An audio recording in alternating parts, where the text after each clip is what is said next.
Hello and welcome to Evolve by Erica, the podcast. This is Erica, your host, and I'm so excited to be here to talk about all things spirituality, 5D, health, wellness, and beyond.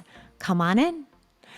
Hello, guys, and welcome to another episode. I'm so excited to be here with this guest today, and I know you're going to be too because you've heard so much about what she's created, and we're really going to dive deep into why I love to share about these products so much. So I have Marisa here from Meadow and Bark, which is a natural organic beauty company in Long Beach, New York. However, she ships all over the world. And as you know, I've been using these products. I've been loving them. Not only are they healthy, but they're reef safe. They're happy and healthy for our environment as well as our bodies. So I'm so excited to introduce Marisa, owner and creator of Meadow and Bark. Welcome. Thanks, Erica. I'm so excited to be here. Meadow and Bark was started basically 5 years ago, and it was really built upon what I call the sunscreen dilemma. I think we all probably struggle with the chemicals that we know are littered in the sunscreens that we've been using our entire lives, right? And I have a family, 3 kids. My husband surfs. We love the beach. We love being outside. And I just started learning about all of the chemicals that I was putting on, not only all over myself, all over my chest, all over my kids, and I just became very upset with what was being allowed to happen by our governing bodies here in the United States. And so I started researching each ingredient, becoming more and more upset, and I really didn't know what to do. I would cover up my kids and myself with rash guards, hats, but ultimately they want to go swimming. They want to be in the sun, and they would always come out of the water with sunburns, no matter what I would put on their face. And then my husband took a trip to the Mentawai Islands, which is over by Indonesia, and it was the surf trip of a lifetime. Literally planning for 20 years because it was such a big ordeal and big commitment to get there. He packed a ton of chemical sunscreens that he bought at the local drugstore, right? SPF 50, SPF 100. He gets over there, day one, he sizzles his skin. And he's like, I've ruined my trip. I've waited my entire life for this. And what am I going to do? Well, his local tour guide gifted him a paste that was locally made, and I swear it was so good you could eat it. I have chills when you said that.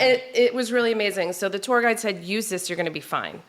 So he put it all over his face, all over his exposed, body.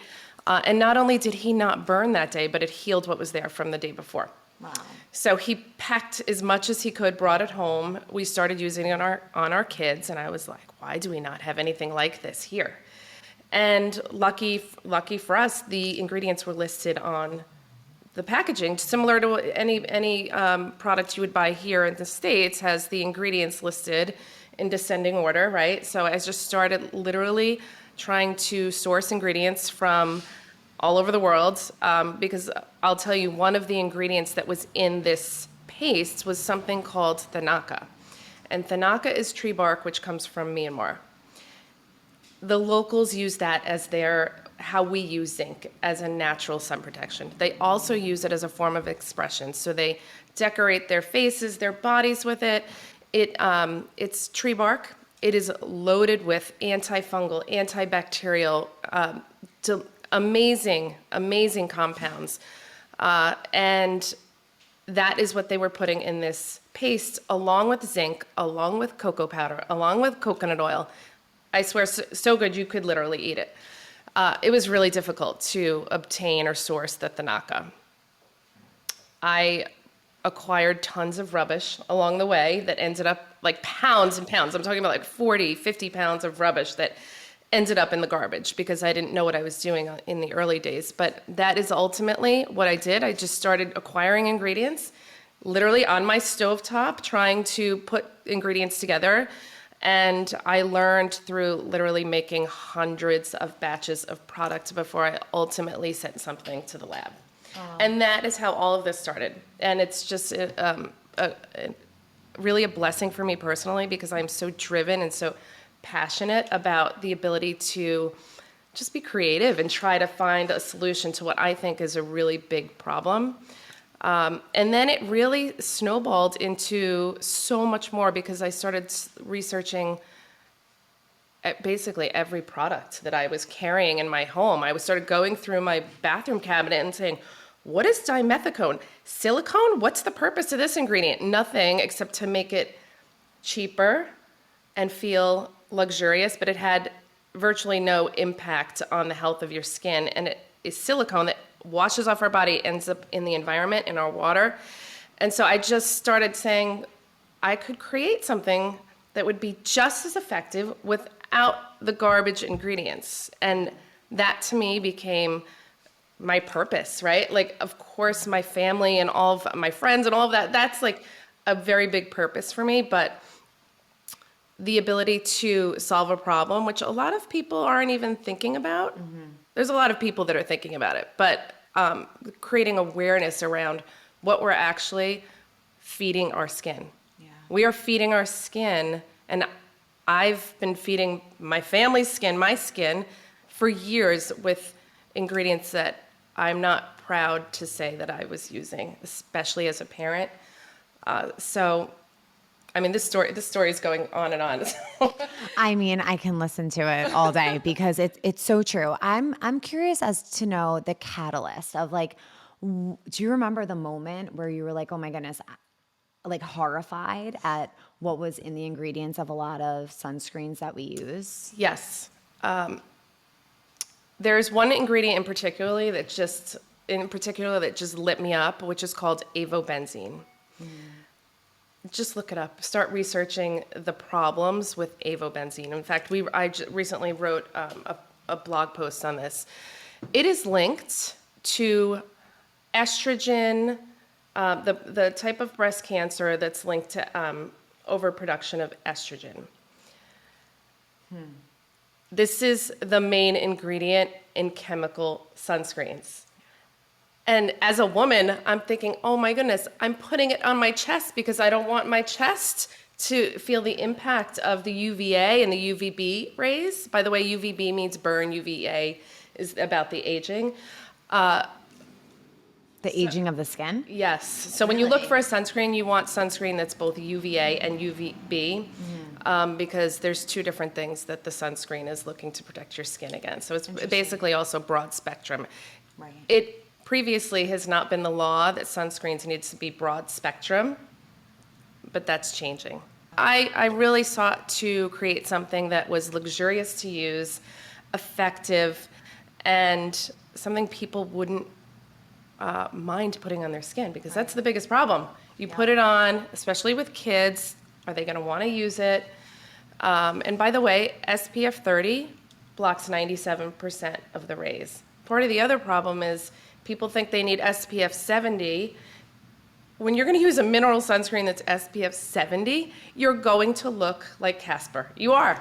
Because that's what a mineral sunscreen does. It puts a barrier, it puts a shield on your skin that actually reflects the sunlight away from you, the harmful rays. The chemical filters, ready, get this, I could go on for days about this. The chemical filters sit on your skin. They say apply it 15 minutes before you go out in the sun. Why is that? So it can seep into your skin. When it does that, it's going into your endocrine system, messing up your hormones. But what that does from a sun filtering perspective is it absorbs into your skin the rays and then converts them to heat. It converts it to a different kind of energy. So there's a I've actually heard that before in the past of when you wear sunscreen, you're getting hotter, like you're feeling hotter or you're maybe even attracting more sun because of that. So that's interesting what you're saying about the conversion to heat. Yes. And by the way, the avobenzene, if a sunscreen was just made with avobenzene, it would never happen because of the reason I'm about to share with you. The avobenzene actually breaks down in sunlight. How wild is that? It's designed to protect you from the sun's rays, but the sun, by nature, destroys it, and then it releases free radicals that are awful for us. So what do the manufacturers do? They put other ingredients into the formula, like a homosalate, for example, that also is not good for us, but it's there to basically keep the avobenzene from going bonkers. So let's just add more junk into it to protect the other junk. And so, yeah, the whole thing is just completely shocking to me that this is happening. Yeah. It's wild. I actually saw something yesterday on Instagram, of course, sharing about how sometimes just because a sunscreen is recommended by a doctor, a dermatologist, doesn't actually mean that it is healthy. And I think we saw that with like the whole Neutrogena recall that went on. When I think of Neutrogena and Neutrogena sunscreen, I automatically think of like dermatologists approve and tested because it's placed on every label, especially if they're sunscreen. And more recently, something just happened with, I believe, formula, where it was pediatrician recommended, but there was something in it that really we wouldn't want any of our babies eating or consuming. So it's interesting. I feel like in the times that we're living in, there's so much research that needs to be done. And I'm grateful for someone like you who's doing your part and doing a lot of research so that we kind of all have to focus on our niche because there's just too much. We're living in the age of information. There's just like too much to know and keep track of. And it's so clear that you're living your purpose with all that you have research and come to understand and the awareness that you're spreading. And not only for us, but the environment. I love that you brought up how, you really broke down to me the idea of silicone being in our sunscreen and therefore ending up in our water and how that will affect the reefs, how that will affect the animals, and how ultimately that will end up affecting us as well because we then consume the water in some way. Exactly. It's part of the water cycle. Because sometimes I think when people hear in Long Beach, where I would say a very conscious community, a lot of us who are aware of like how important the ocean is to us, but some of us sometimes need to understand that personal implication as well, that it does impact us as well as the animals and the sea creatures that live in the water. And if it's bleaching the reefs, what is it doing to us? That to me was also another driver. I was like, okay, yay. I'm so glad that Hawaii passed the ban on using certain synthetic chemicals because of the reefs, but what about the link to us as people, as humans? It's such a big issue. And I wish more states would follow suit because sometimes you have to put it in the hands of the people. Sometimes you have to put it in the hands of brands. I think that the ability for us to change the world and make it better is obviously infinite, but people have to step up and do it. So I think it's amazing that Hawaii's done it. And there's a lot of, on our coast, maybe there's not necessarily the reef situation that we have in Hawaii, right? But again, it's all linked to the environment, the health of the ocean, and the health of us as people. And by the way, dimethicone, silicone, is in every product you use. It's in shampoo, it's in conditioner, it's in your face lotion, it's in virtually everything. It is a very, very inexpensive ingredient. So it is often used as filler. And like I said, it just feels nice. And so many people, when it comes to personal care products, it's all about that immediate sensory. Ooh, this feels really nice, but is it having a long-term impact for the better on your skin and your health? One could argue either way on that. I know what I believe. Yeah. And knowing that you don't use it, I think you've done an amazing job with the consistency of all of your products. I love how everything feels, especially the most recent updated night cream. So silky. Yes. And it's a labor of love for sure. Getting it, perfecting the formulas. Yes. I think that if more people used plant-based solutions, we'd be in a different place. I truly believe that. I think there's such power in connecting back to nature on all levels. And that's really what my journey has been about. It's about seeing how when we're connected to nature, we access more of ourselves. Because nature, we're all one, and we're connected to nature in such a deep way. And by, consuming more foods from nature, using more products from nature, we're actually clearing so much toxicity from our system and using things that actually can elevate our vibration and our frequency. And I know I just love the scents that you use. So can you share like some of your go-to essential oils or any essences that you add to your products that really elevate our frequency, our vibration, as well as our skin? Oh, amazing. Let me start by saying that we grow a lot of our ingredients here in Long Beach. So my husband loves to garden, and he, not only do we grow the lavender, we grow the calendula, we grow so many of those ingredients, and then he actually formulates them into a distillation or a hydrosol. So whenever we can, we love to use those natural essences. They make the products smell amazing, and it is so wonderful for the skin. So whenever we can use, instead of water, a lavender hydrosol, for example, that's what we do.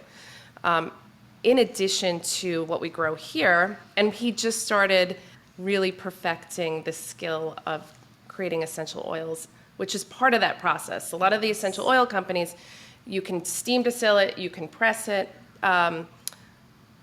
It's a byproduct of the hydrosol. We were going after the creation of the distillate first, and then started learning how to do the essential oil component, which has just been so gratifying for both of us personally. Like, I come home from being here in the lab, and he's showing me what he's created from the plants that we're growing, which is so awesome.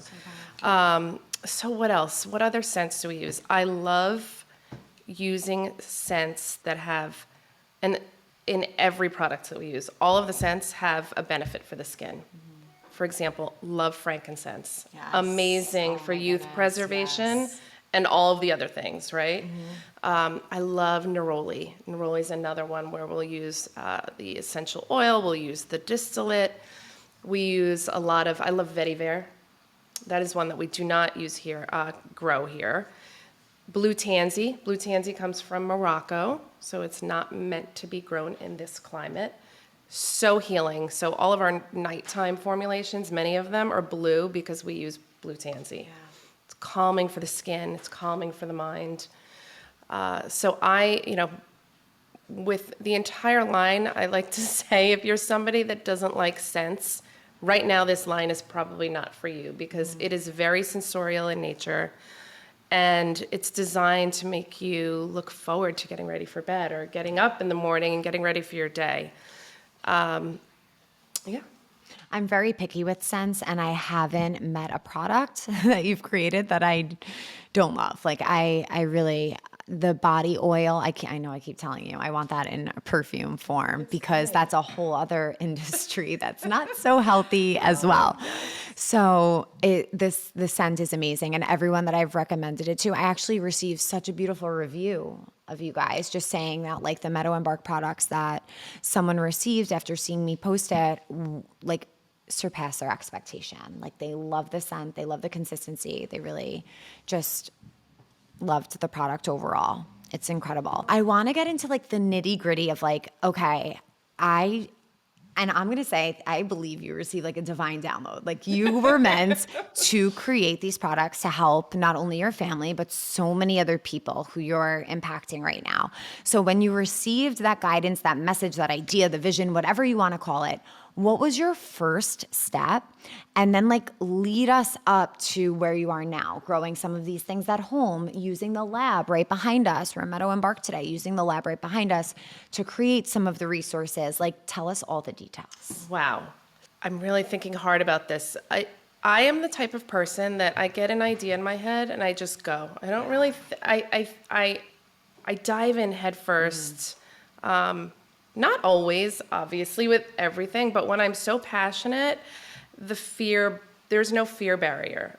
So I literally started, I went on Amazon and I was just like, let me buy some lip balm packaging. I literally started like total novice.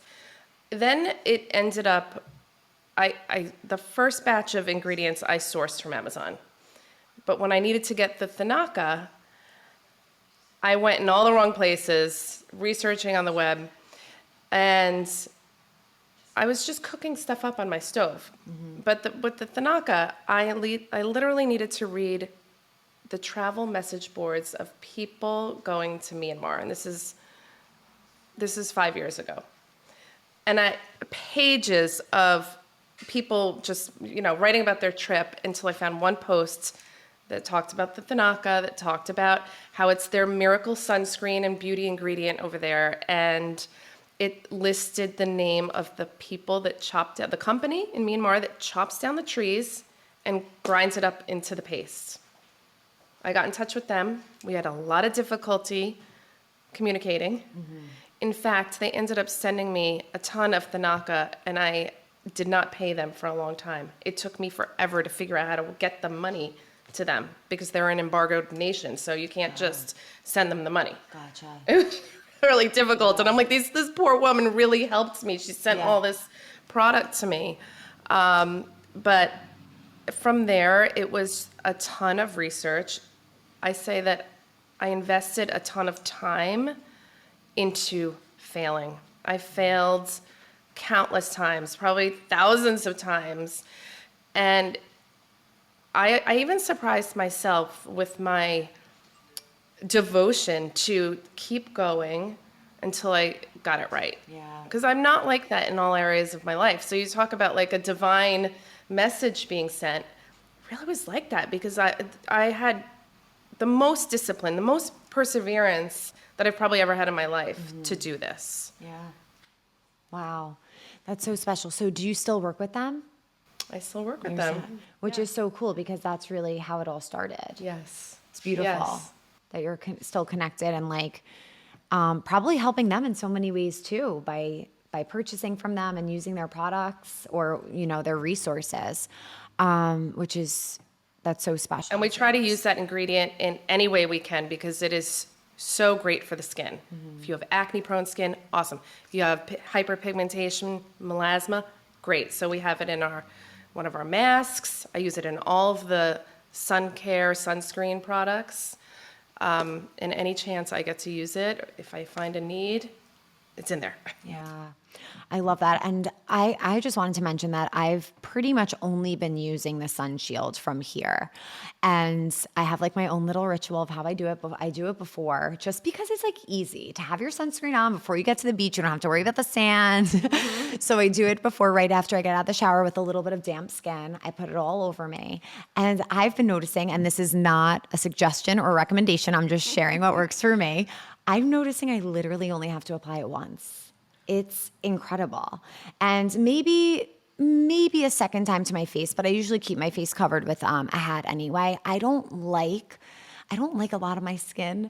I don't like to constantly put things on, and I love the consistency of this. I love using it, and I've noticed that I really only needed one application in the morning, and I spent a very long time at the beach. So personally, I'm loving it. I'm loving it. That's amazing. I mean, I would always recommend to reapply often, even if something says 80 minutes waterproof, like if you go swimming, reapply because it's not going to be even. You're going to I don't go swimming a lot. Maybe that's why. But always reapply every few hours too, because that's just by nature of it wearing off. You want to make sure you're protected for sure. And I love that not only am I protecting myself from the sun, but you're actually helping your skin. Like it heals your skin as well. The sunscreen prior, like you mentioned before, it's like you're not only getting that sun shield, you're getting so many more benefits from it, which is awesome. Yes, I hate the feel of like a filmy sunscreen that you feel yucky after using. Like you can't wait to shower. Like this, you could literally put on your skin. It's designed to moisturize your skin, and you could sleep in it. Zinc, by the way, is very healing for the skin too. Think about diaper rash ointment. It's zinc. It's healing. Yeah. It's so true. It doesn't feel, I'm not counting down the moments to wash it off at all. And I'm like that with everything. I hate wearing makeup because of that reason, and especially any other sunscreen. I've also been using it almost as a tinted moisturizer with the beauty blender, a wet beauty blender, and I just put it all over my face. It gives you this beautiful glow, and it smells amazing. I've been doing that too since you taught me that trick. I was like, this is brilliant. No, it's so great. I really love it. And it's not makeup, but it gives you a nice little glow. It's really nice. What do you think the biggest lesson is that you learned so far from creating this physical space? I mean, you have a gorgeous physical space that we're in right now. There's plants and botanicals everywhere. There's orchids hanging, lights, just natural woods. I mean, you have a gorgeous, gorgeous physical space. And then you have an online business as well, which is a whole other animal, I'm sure. What is a really big lesson that you've taken away from owning this business and running this business? Wow. First, one of the most gratifying things for me has been all of the people I've met through doing this. It is so wonderful, and it's just added another dimension to my life. So the biggest lesson for me, and I hope that, I hope my kids say, look back and remember this, is that first of all, we can learn every day. We can learn every day until the day we are no longer here. Yeah. And don't give up. Like, just keep trying. If you're passionate about it, you will find a way. And there have been days where I'm suddenly like, what am I doing? Should I be doing this? But those are fleeting feelings that I have. I quickly get rid of them and refocus, look around at what has been created, all the community that it's brought together. And I would just say that is, like, to me, I've learned a lot about myself in doing that. Yeah. Yeah, there are those moments where it's like, it gets overwhelming for a moment, and then you go back to your why and your purpose. Yes. For sure. This might be the hardest question I've asked you. If you were to choose one product to recommend to someone, what would it be and why? You're right, that is a difficult question. I would say the sun shields, and that is because we need to protect our skin. I love it. Thank you so much. Is there any last things that you'd like to share? I definitely want to share my discount code at the end because I'm sure after listening to this episode, everyone's like, get me the sun shield now. And of course, all my other favorites. But is there anything else that you'd like to share before we go? I would just say, think about, and I know we touched upon this, think about how you feed your body. You're feeding your skin. What you put on your skin ends up internal in your whole self. Mm-hmm. And so think about that. Whether it's Meadow and Bark, whether it's any other personal care products you're using, look at the ingredients. I know it's really difficult sometimes to decode that language that's listed on the ingredients. That's like an international nomenclature so that everybody's using the same terminology for different ingredients. But know what you're using, because it will make the world of difference in the health of your skin and the health of you as a human being long term. Such a good point. Thank you so much, Marisa. I'm so grateful to have met you, have been able to share in this space that you've created, and been able to use and share your products. Oh, thank you. you. Thank you. Thank you so much. And thank you guys for listening and joining in today. I hope that you enjoyed this episode with Marisa from Meadow and Bark. If you're interested in trying out some of these products, you can use code EVOLVE30 if it's your first time purchase. Otherwise, returning customers could use EVOLVE15 to get either 30 or 15% off of the purchase. I want to give a little special shout out to the PM Ritual. My favorites. I really, really love each of the components of that. I use it almost every single night. And it comes in a full size and mini, like a mini where you can try out every one to get to know like what really works for you and what you love. So thank you guys so much. May the long time sun shine upon you. Sat Nam.